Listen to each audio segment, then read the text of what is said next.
Bali, April 30 po siya. During online class po. 6 p.m. po yun. And then, siya po ay recitation that time. So, ito, gamit ko po kasi is yung tablet ko. Ito po yung tablet ko. Then, recitation nga po siya. So, ginilid ko po yung ulo ko. Okay. Tapos, ako po kasi nun, sir, is, aminado lang po ako na, nag-google po ako nun. Kaya po, iniwas ko yung ulo ko para hindi po makita. Ayan. Then, after po nun, nag-a-agree po ako that time. Hindi ko naman po alam na bibigyan po nila ng mali siya yung ginagawa ko. Yun po. Ayan, piniplay po natin ngayon, mga kapatid, sa inyong screen, yung video na tinutukoy po ni Angel May, no? At parang tumutugma naman, no?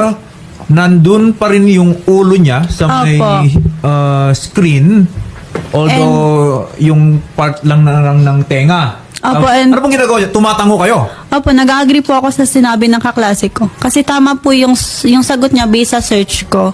Okay. And kita naman po sa video na tumingin po ko sa camera, which is aware po ako na naka-open cam ako. Mga gaano po katagal na ganun po 16 yung... seconds. Yung sa, 16 seconds? yung sa video po nila, 16 seconds. Okay. Eh di, yun na lang, di po yung inaano ko. So, binidyo po, no, ng kaklase po ninyo, Na- yung screen.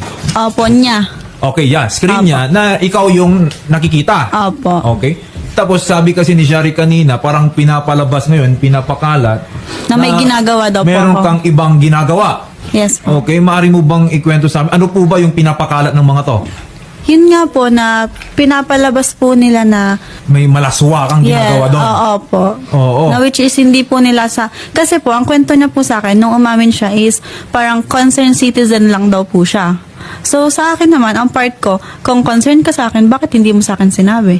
Correct. Bakit sinend mo sa mga taong hindi ka naman masasagot? Kanino po ba niya ikinalat? Meron po siyang circle of friends, may group chats po sila doon niya po sinend.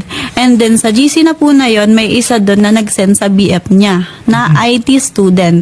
Okay. So ito pong IT student na to, sinend naman sa GC nilang mga IT. So talagang kumalat na. Opo. Okay, nagsimula. Pero siya talaga, yung Siyang pinanggalingan, Opo. pinagmulan po nitong video na Siya ito. po. Ano, nakaaway mo ba to? Bakit Yun ganyan nga. na lang yung pagpapakalat niya ng mga masamang impormasyon laban sa'yo? Yun nga po yung hindi ko masagot.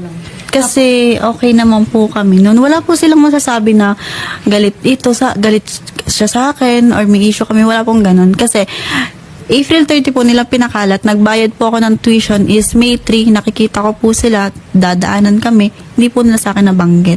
Which is alam na po nilang kumakalat. Kasi nalaman ko po is May 5 na. Oh, paano nga po pala nakarating sa inyo? Bali ganito po.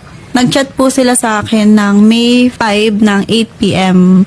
Kasi po, nung nalaman na daw po kasi ng FROP namin, kinonference po sila yung mga klase ko na involved para ipagtanong po kung saan nanggaling yung video. Wala po ako nito, hindi ko po alam.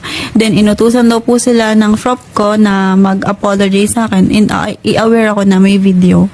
Then, May 5 pa po nila ako chinat.